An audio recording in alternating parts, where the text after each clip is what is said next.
बाबू शोभाराम राजकीय कला महाविद्यालय के लोक प्रशासन विषय के इस YouTube चैनल पर मैं डॉक्टर महेश गोठवाल, सहायक आचार्य लोक प्रशासन प्रथम वर्ष के सभी विद्यार्थियों का हार्दिक स्वागत और अभिनंदन करता हूं। प्रिय विद्यार्थियों, आपका जो प्रथम वर्ष का लोक प्रशासन का पहला प्रश्न पत्र है, इसे हम कहते हैं लोक प्रशासन के तत्व। इसके अंतर्गत हम आज जिस टॉपिक का अध्ययन कर रहे हैं वह है लोक प्रशासन का अध्ययन क्षेत्र, यानी the scope of public administration. आज हम लोक प्रशासन के अध्ययन क्षेत्र के बारे में बात करेंगे कि लोक प्रशासन का अध्ययन क्षेत्र कहाँ तक प्रसारित है, लोक प्रशासन के अध्ययन क्षेत्र में किस किस का अध्ययन होता है। जब हम किसी भी विषय के अध्ययन क्षेत्र की बात करते हैं, विषय के क्षेत्र की बात करते हैं, तो उस क्षेत्र से तात्पर्य उस विषय के उस परिधि या पहुंच से है जिसमें उस विषय की समस्त विशेषताएं तथा कार्य समाहित हो जाते हैं। विषय के क्षेत्र से तात्पर्य विषय के उस प्रसार से है जहां तक उस विषय का अध्ययन होता है। इस प्रकार लोक प्रशासन के अध्ययन क्षेत्र से तात्पर्य उस क्षेत्र से है जहां लोक प्रशासन का अध्ययन होता है। जिस विषय में या क्षेत्र में लोक प्रशासन का अध्ययन संभव होता है, उस क्षेत्र को लोक प्रशासन के अध्ययन के क्षेत्र के रूप में स्वीकार किया जाता है। लोक प्रशासन का क्षेत्र निसंदेह संपूर्ण मानव समाज है, किंतु मानव समाज के अंतर्गत होने वाली प्रत्येक गतिविधि लोक प्रशासन के अंतर्गत नहीं है, क्योंकि आधुनिक युग में बढ़ती विशिष्टता तथा सूक्ष्मता ने नए नए विषयों को जन्म दे दिया है। लोक प्रशासन के जो अध्ययन क्षेत्र के बारे में जो विद्वान हैं, उनके अनेक विचार हैं और अनेक प्रकार के मतभेद और सहमति हैं, जिसके आधार पर जो लोक प्रशासन के क्षेत्र को के बारे में अनेक दृष्टिकोण प्रचलित हैं। जो हमारे जो प्रथम वर्ष है उसके आपका जो पाठ्यक्रम है उसके अंतर्गत जो समाहित हैं वो 5 दृष्टिकोण समाहित किए गए हैं। तो आपके जो लोक प्रशासन का अध्ययन क्षेत्र के बारे में जो अलग अलग दृष्टिकोण प्रचलित हैं, उनमें से जो 5 महत्वपूर्ण दृष्टिकोण हैं वो इस प्रकार हैं। पहला दृष्टिकोण है जिसे हम कहते हैं संकीर्ण दृष्टिकोण, दूसरा व्यापक दृष्टिकोण, तीसरा दृष्टिकोण पोस्ट कॉर्ब दृष्टिकोण कहलाता है, चौथा दृष्टिकोण है विषय वस्तु दृष्टिकोण और 5वां लोक कल्याणकारी दृष्टिकोण। इस प्रकार लोक प्रशासन विषय के अध्ययन क्षेत्र के बारे में की, यानी कि लोक प्रशासन के अंतर्गत क्या अध्ययन किया जाना चाहिए, लोक प्रशासन के अध्ययन क्षेत्र में कौन कौन से टॉपिक हैं, कौन कौन से विषय हैं जिनका लोक प्रशासन के अंतर्गत अध्ययन किया जाना चाहिए। तो इसके अंतर्गत 5 दृष्टिकोण जिनकी हमने अब चर्चा की है, ये 5 दृष्टिकोण प्रचलित हैं। तो हम बारी बारी से इन सभी दृष्टिकोणों की चर्चा हम अपनी इस क्लास में करते हैं। तो सबसे पहले हम बात करते हैं संकीर्ण दृष्टिकोण के बारे में। संकीर्ण दृष्टिकोण जिसे संकुचित दृष्टिकोण भी कहा जाता है और जिसे नैरो व्यू भी कहा जाता है। लोक प्रशासन the scope of public administration का नैरो व्यू भी कहा जाता है। संकीर्ण दृष्टिकोण के अनुसार सरकार के तीनों अंगों कार्यपालिका, व्यवस्थापिका, न्यायपालिका में से केवल कार्यपालिका के कार्यों को ही लोक प्रशासन का क्षेत्र माना जाना चाहिए। तो हमने पिछली अपनी जो क्लासेस में सरकार के अंगों के बारे में चर्चा की थी और कि सरकार के कौन कौन से अंग हैं। तो सरकार के 3 अंग बताए गए हैं, कार्यपालिका, व्यवस्थापिका और न्यायपालिका।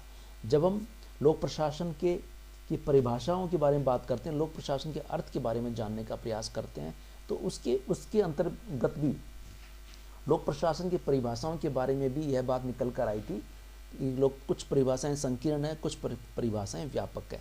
इसी तरह से लोक प्रशासन के क्षेत्र के बारे में भी वही दृष्टिकोण है कि कुछ लोक प्रशासन के क्षेत्र को संकीर्ण दृष्टिकोण मानते हैं, जिसे हम नैरो व्यू कहते हैं। संकुचित दृष्टिकोण है। संकुचित दृष्टिकोण यही कहता है कि जब सरकार के तीनों अंगों की बात करते हैं तो लोक प्रशासन के अंतर्गत सरकार के तीनों अंगों में से केवल कार्यपालिका द्वारा किए जाने वाले कार्यों को ही लोक प्रशासन का क्षेत्र माना जाना चाहिए। यानी कि लोक प्रशासन के अंतर्गत केवल कार्यपालिका द्वारा संपन्न कराए जाने वाले कार्यों का ही अध्ययन किया जाना चाहिए। यह लोक प्रशासन के विद्वानों का मानना है। गुलिक और साइमन इस दृष्टिकोण के सबसे बड़े समर्थक हैं। इनका मानना है कि लोक प्रशासन का संबंध शासन की, सरकार की केवल कार्यपालिका शाखा से ही है। साइमन ने इसके संदर्भ में लिखते हुए कहते हैं साइमन कि लोक प्रशासन से अभिप्राय उन क्रियाओं से है जो केंद्र, राज्य तथा स्थानीय सरकारों की कार्यपालिका शाखाओं द्वारा संपादित की जाती हैं। यानी कि केंद्र, राज्य तथा स्थानीय सरकारों की कार्यपालिका शाखाओं द्वारा जो कार्य संपन्न किए जाते हैं, वही कार्य लोक प्रशासन के अध्ययन क्षेत्र में उनको समाहित किया जाना चाहिए, उनको सम्मिलित किया जाना चाहिए और केवल लोक प्रशासन के अंतर्गत उन्हीं कार्यों का अध्ययन किया जाना चाहिए। लूथर गुलिक भी इस संदर्भ में कहते हैं कि इसका विशेष संबंध केवल कार्यपालिका शाखा से है। तो इस दृष्टिकोण से अगर हम बात करें इस दृष्टिकोण कि तो लोक प्रशासन के अंतर्गत केवल कार्यपालिका शाखा का अध्ययन किया जाना चाहिए, कार्यपालिका शाखा के सामान्य प्रशासन का अध्ययन किया जाना चाहिए, कार्यपालिका शाखा के प्रशासन के संगठन से संबंधित समस्याओं का अध्ययन किया जाना चाहिए, संगठन में कार्य करने वाले कार्मिकों की समस्याओं का अध्ययन किया जाना चाहिए और सामग्री प्रदाय संबंधी समस्याओं का अध्ययन किया जाना चाहिए, कार्यपालिका शाखा की वित्त संबंधी समस्याओं का अध्ययन किया जाना चाहिए, कार्यपालिका शाखा की प्रशासनिक उत्तरदायित्वों संबंधी कार्यों का अध्ययन इसके अंतर्गत किया जाना चाहिए। तो जो यह लोक प्रशासन के क्षेत्र संबंधी संकीर्ण दृष्टिकोण है, जो लोक प्रशासन के कार्य क्षेत्र को, अध्ययन क्षेत्र को संकुचित बनाता है। अब हम बात करते हैं लोक प्रशासन के क्षेत्र संबंधी जो अगला दृष्टिकोण है, जिसे हम कहेंगे व्यापक दृष्टिकोण, ब्रॉडर व्यू। लोक प्रशासन, broader view of the scope of public administration, लोक प्रशासन के अध्ययन क्षेत्र संबंधी व्यापक दृष्टिकोण। तो जो लोक प्रशासन का व्यापक दृष्टिकोण है वह यह कहता है कि सरकार के तीनों अंगों यानी कार्यपालिका, व्यवस्थापिका और न्यायपालिका, सरकार के तीनों अंगों के कार्यों का लोक प्रशासन में अध्ययन किया जाना चाहिए। यह लोक प्रशासन का व्यापक दृष्टिकोण कहता है। और लोक प्रशासन का अध्ययन का क्षेत्र न्यायपालिका, व्यवस्थापिका व कार्यपालिका के कार्यों तक फैला हुआ है। यह है लोक प्रशासन का व्यापक दृष्टिकोण, जो कहता है कि लोक प्रशासन में सरकार के तीनों अंगों के समस्त कार्यों का अध्ययन किया जाना चाहिए। विलोबी, मार्क्स, वाइट इस दृष्टिकोण के समर्थक हैं, जिसे Willoughby, LD. White, marks, Willoughby, Negro, Simon आदि इस दृष्टिकोण के लोक प्रशासन के क्षेत्र संबंधी दृष्टिकोण के समर्थक हैं। इस दृष्टिकोण के अनुसार लोक प्रशासन के क्षेत्र में वे सभी क्रियाकलाप सम्मिलित हैं जिनका प्रयोजन लोक नीति को पूरा करना या क्रियान्वित करना होता है। प्रोफेसर वाइट ने कहा है कि लोक प्रशासन की व्यापक दृष्टिकोण से परिभाषित करते हुए प्रोफेसर वाइट ने लोक प्रशासन की व्यापक दृष्टिकोण से परिभाषा करते हुए लिखा है कि लोक प्रशासन में वे सभी कार्य आते हैं जिनका उद्देश्य सार्वजनिक नीति को पूरा करना अथवा लागू करना होता है। इसी प्रकार मार्क्स ने भी लोक प्रशासन की व्यापक अर्थों में परिभाषा की है। उनका कहना है कि अपने व्यापक क्षेत्र में लोक प्रशासन के अंतर्गत सार्वजनिक नीति से संबंधित समस्त क्रियाएं आती हैं। विलोबी ने इस संदर्भ में लिखा है कि अपने व्यापकतम अर्थ में लोक प्रशासन उस कार्य का प्रतीक है जो कि सरकारी कार्यों के वास्तविक संपादन से संबद्ध होता है, चाहे वे कार्य सरकार की किसी भी शाखा से संबंधित क्यों न हो। यानी लोक प्रशासन सरकार की सभी शाखाओं से संबंधित कार्यों को संपादित करता है। यह लोक प्रशासन के क्षेत्र संबंधी व्यापक दृष्टिकोण है। अब हम लोक प्रशासन के क्षेत्र संबंधी अगले दृष्टिकोण की चर्चा करते हैं, जिसे कहा जाता है पोस्ट कॉर्ब दृष्टिकोण। पोस्ट कॉर्ब दृष्टिकोण, पोस्ट कॉर्ब जो शब्द है वह लूथर गुलिक का दिया हुआ है। लूथर गुलिक ने पोस्ट कॉर्ब शब्द का निर्माण किया है। पोस्ट कॉर्ब शब्द का निर्माण लूथर गुलिक ने लोक प्रशासन के कार्य क्षेत्र को बताने वाले 7 कार्यों को संबोधित करने वाले 7 शब्दों को लेकर पोस्ट कॉर्ब शब्द का निर्माण किया है। गुलिक ने लोक प्रशासन के कार्य क्षेत्र को बनाने वाले 7 शब्दों का चुनाव किया, 7 शब्दों का चुनाव किया और इन 7 शब्दों के प्रथम अक्षर को लेकर यानी इन 7 शब्दों के प्रथम अक्षर को लेकर पोस्ट कॉर्प शब्द की रचना की गई है। यह 7 शब्द इस प्रकार हैं। जो पहला शब्द है वह है प्लानिंग, दूसरा है ऑर्गेनाइजेशन, तीसरा है स्टाफिंग, चौथा है डायरेक्टिंग, पांचवा है कोऑर्डिनेशन, छठा है रिपोर्टिंग और सातवां है बजटिंग। यानी प्लानिंग यानी योजना बनाना, ऑर्गेनाइजेशन यानी संगठन बनाना, स्टाफिंग यानी कर्मचारियों की व्यवस्था करना, डायरेक्टिंग यानी निर्देशन प्रदान करना, कोऑर्डिनेशन यानी समन्वय करना, रिपोर्टिंग यानी प्रतिवेदन देना और बजटिंग यानी बजट तैयार करना। तो ये 7 शब्द हो गए, planning, organisation, staffing, directing, coordination, reporting and budgeting. इन 7 शब्दों के पहले अक्षर को गुलिक जी ने, लूथर गुलिक ने ले लिया, यानी प्लानिंग से पी ले लिया, ऑर्गेनाइजेशन से ओ ले लिया, स्टाफिंग से एस ले लिया, डायरेक्टिंग से डी ले लिया, कोऑर्डिनेशन से सी ओ ले लिया और रिपोर्टिंग से आर और बजटिंग से बी। यानी 7 शब्दों के प्रथम अक्षर को ले लिया और इन प्रथम अक्षर को लेकर इन्होंने निर्माण किया पोस्ट कॉर्प का, POSTCORP। तो ये पोस्ट कॉर्प शब्द का निर्माण इन्होंने इन 7 शब्दों के प्रथम अक्षर को लेकर पोस्ट कॉर्प शब्द का इन्होंने निर्माण किया। इस तरह से आप देखिए पोस्ट कॉर्प, POSTCORP, POSTCORP। यहाँ देखिए POSDCORB। तो पी से बनाया इन्होंने प्लानिंग, यानी प्लानिंग से पी लिया पी, ऑर्गेनाइजेशन से O, staffing S, directing D, CO coordination, reporting R, budgeting B. यानी जो पी पोस्ट कॉर्प शब्द का जो पी है वो बताता है प्लानिंग को, ओ बताता है ऑर्गेनाइजेशन को, एस बताता है स्टाफिंग को, डी बताता है डायरेक्टिंग को, सीओ बताता है कोऑर्डिनेशन को, आर बताता है रिपोर्टिंग को और बी बताता है बजटिंग को। तो ये जो 7 पोस्ट कॉर्प है, यानी पोस्ट कॉर्प का मतलब केवल सिंपल पोस्ट कॉर्प नहीं है। पोस्ट कॉर्प का मतलब है planning, organisation, staffing, directing, coordination, reporting और बजटिंग। यानी जब भी हम पोस्ट कॉर्प की बात करते हैं तो केवल पोस्ट कॉर्प की एकमात्र शब्द नहीं है। पोस्ट कॉर्प का अर्थ है 7 क्रियाएं, यानी प्रशासन के द्वारा 7 कार्यों का संपादन किया जाता है।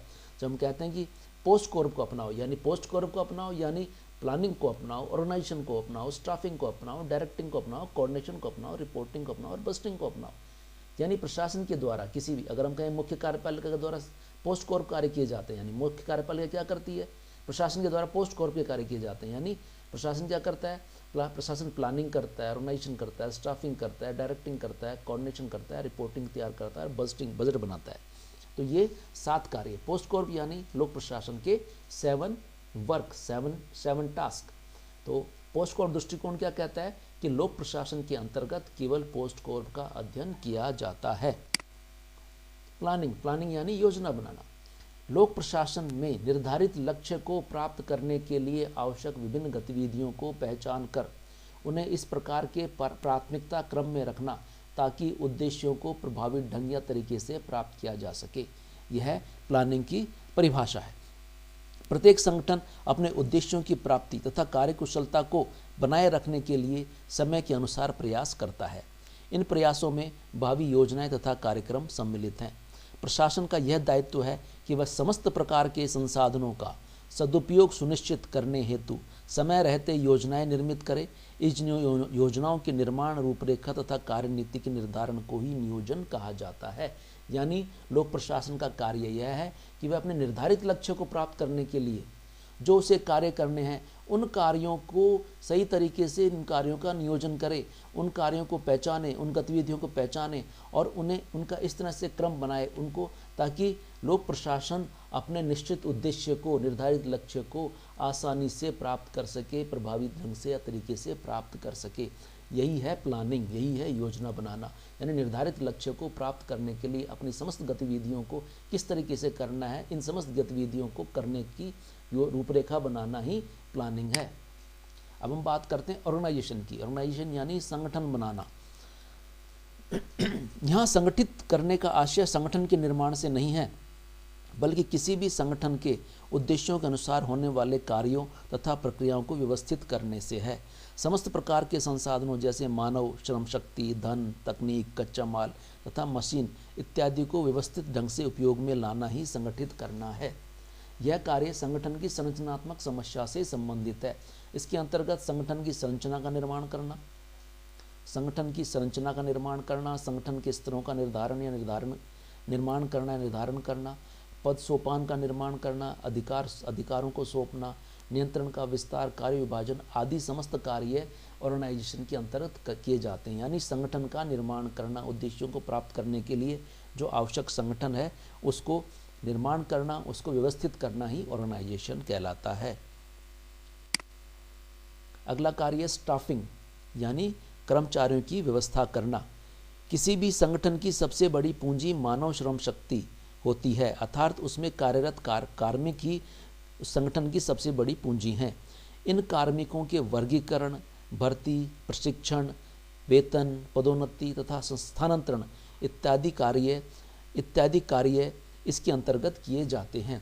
कार्मिक के अंतर्गत संगठन में कार्य करने वाले कर्मचारी व अधिकारियों की भर्ती व प्रशिक्षण और उनकी संगठन से जुड़ी समस्त समस्याओं से संबंधित कार्यों पर ध्यान देने की बात इसके अंतर्गत कही गई है।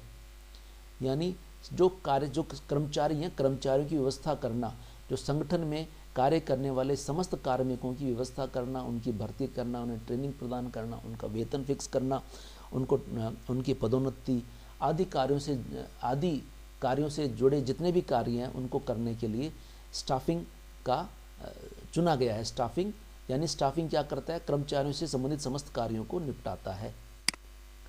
अगला कार्य है लोक प्रशासन का डायरेक्टिंग, निर्देशन प्रदान करना। इसके अंतर्गत उच्च अधिकारियों द्वारा निम्न अधिकारियों को आदेश निर्देश प्रदान किए जाते हैं। लोक प्रशासन का कार्य प्रशासन संबंधी कार्यों का विश्लेषण करके निर्णय लेना और निर्णय के अनुसार कर्मचारियों को निर्देश देना है। उचित निर्देशन के अभाव में प्रशासन अपने लक्ष्य से भटक सकता है, अतः यह बहुत अधिक महत्वपूर्ण है। प्रत्येक संगठन के शीर्ष पर पदस्थापित पदाधिकारी अपने अधीनस्थों को आवश्यक निर्देश तथा मार्गदर्शन प्रदान करने का कार्य करते हैं। निर्देशन संबंधित समस्त निर्णय प्राय उच्च सत्ता द्वारा लिए जाते हैं तथा अधीनस्थ आदेशों का अनुसरण करते हैं। अतः जो हमारा जो प्रशासन है, प्रशासन अपने लक्ष्यों को प्राप्त करने के लिए बिल्कुल सही तरीके से कार्य कर सके, जो कार्य बिल्कुल व्यवस्थित तरीके से योजना के अनुसार चलता रहे, जो हमारी योजना बनाई गई थी योजना के अनुरूप कार्य संपन्न होते रहें, इसके लिए निर्देशन अत्यंत महत्वपूर्ण कार्य है। क्योंकि निर्देशन के माध्यम से ही जो उच्च अधिकारी हैं वो अपने निम्न अधिकारियों को आदेश निर्देश प्रदान करके नियंत्रण में रखते हैं और अपने समस्त अधिकारियों कर्मचारियों को संगठन के उद्देश्य से संबंधित बनाए रखते हैं, ताकि प्रशासन अपने उद्देश्यों को प्राप्त करने के लिए निरंतर कार्यरत रहे। अगला कार्य है कोऑर्डिनेशन, यानी समन्वय करना। समन्वय से तात्पर्य है कि प्रशासन के विभिन्न कार्यों में तालमेल स्थापित करना, जिससे कुशलतापूर्वक कार्य होता रहे। समन्वय के अंतर्गत संगठन में व्यवस्था बनाए रखने के लिए सहयोग व सामंजस्य की स्थापना के लिए कार्य किया जाता है, ताकि संगठन में बिखराव, दोहराव व किसी कार्य को छूटने से रोका जा सके। यानी संगठन में बिखराव न हो, दोहराव न हो और कोई भी कार्य करने से छूटा न जाए। इन सबको संपन्न करने के लिए, इन सबको नियंत्रण में रखने के लिए समन्वय बहुत अधिक आवश्यक है। यह संगठन के सर्वाधिक प्रमुख कार्यों में से है, क्योंकि बिना समन्वय के कार्यों में जटिलता, बिखराव, अतिराव तथा उलझनें उत्पन्न हो जाती हैं। अतः संगठन की सभी इकाइयों में, व्यक्तियों में तथा कार्यों के मध्य समुचित सकारात्मक सामंजस्य स्थापित करने के उद्देश्य से समन्वय अत्यधिक महत्वपूर्ण कार्य है संगठन का, प्रशासन का। अगला कार्य है प्रतिवेदन देना। प्रशासनिक प्रबंधन में सूचनाओं के ऊपर की ओर बहाव को प्रतिवेदन कहते हैं। यानी प्रशासन में जब सूचनाएं ऊपर की ओर जाती हैं, यानी जो अधीनस्थ अधिकारी हैं वो अपने अधिकारियों को रिपोर्ट भेजते हैं, अपने अधिकारियों को भेजते हैं कि उन्होंने क्या कार्य किया, कैसे कार्य किया। इसके माध्यम से, प्रतिवेदन के माध्यम से अधिकारियों को कार्य की प्रगति व समस्याओं की जानकारी मिलती है, जिसमें सुधार लाने का प्रशासन के द्वारा प्रयास किया जाता है। वर्तमान आधुनिक लोकतांत्रिक शासन व्यवस्था में प्रशासन जनता के प्रति उत्तरदायी होता है। जनता के कल्याण के लिए लोक नीतियों को पूरा करना प्रशासन का सर्वाधिक प्रमुख लक्ष्य होता है। इसके लिए प्रशासन जनता के समक्ष अपना प्रतिवेदन प्रस्तुत करता है। शासन की उपलब्ध कमियों तथा समस्याओं के निरीक्षण के संबंध में प्रतिवेदन से ही शासन को उत्तरदायी बनाया जाता है। इसलिए उच्च तथा निम्न अधिकारियों एवं कर्मचारियों के मध्य समन्वय तथा नियंत्रण बनाए रखने के लिए यह आवश्यक है कि प्रत्येक अधीनस्थ अपने उच्च अधिकारी को कार्य की प्रगति, बाधाओं तथा सफलताओं से अवगत कराए और इस हेतु नियमित रिपोर्ट प्रेषित की जाती है। यानी प्रतिवेदन बहुत आवश्यक है। इसके प्रतिवेदन से ही शासन को उत्तरदायी बनाया जा सकता है। किसी भी लोकतांत्रिक शासन व्यवस्था को जनमत के प्रति उत्तरदायी बनाए रखने के लिए प्रतिवेदन बहुत अधिक आवश्यक है। इस प्रतिवेदन ही यह निर्धारित करता है कि लोक प्रशासन ने अपने कार्य को प्रारंभ करने से पहले जिन उद्देश्यों को, जिन लक्ष्यों को निर्धारित किया गया था, उन लक्ष्यों को प्राप्त करने में प्रशासन किस हद तक सफल रहा है, कितना उन लक्ष्यों को प्राप्त कर लिया गया है, इस संबंध में समस्त जानकारी हमें प्रतिवेदन से मिलती है, रिपोर्टिंग से मिलती है। इसलिए रिपोर्टिंग प्रशासन का सर्वाधिक महत्वपूर्ण कार्य माना गया है। अगला प्रशासन का जो कार्य है वह है बजट तैयार करना, बजट तैयार करना। एक निश्चित समय, बजट क्या है? एक निश्चित समय सीमा में, आप ध्यान दीजिए, एक निश्चित समय सीमा में संगठन की आय और व्यय का लेखा जोखा तैयार करना बजट कहलाता है। यानी एक निश्चित समय सीमा के लिए संगठन में क्या आय होगी और क्या व्यय किया जाएगा, इसका लेखा जोखा तैयार करना बजट कहलाता है। यह सर्वाधिक महत्वपूर्ण कार्य है, क्योंकि जिसकी योजना की हमने आरंभ में बात की थी, उस योजना को लागू करने के लिए कितना व्यय होगा और उस व्यय को पूरा करने के लिए आय कहाँ से इकट्ठी की जाएगी, कहाँ से खर्चा इकट्ठा किया जाएगा, धन कहाँ से एकत्र किया जाएगा, इसका लेखा जोखा तैयार किया जाता है बजट के द्वारा। इसलिए बजट के अंतर्गत वित्तीय योजनाओं का निर्माण, करारोपण, टैक्सेशन, वित्तीय खर्चा, अंकेक्षण, अकाउंटिंग आदि कार्य, अंकेक्षण यानी ऑडिटिंग आदि कार्य इसके अंतर्गत, बजटिंग के अंतर्गत आते हैं।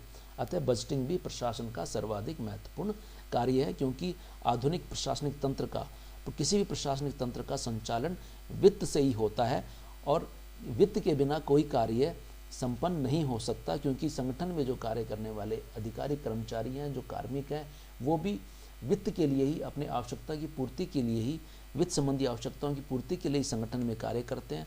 इसलिए संगठन के आय और व्यय का हिसाब लगाए रखना सर्वाधिक महत्वपूर्ण गतिविधि मानी गई है, क्योंकि बजट से ही संपन्न संगठन के, प्रशासन के समस्त कार्य संपन्न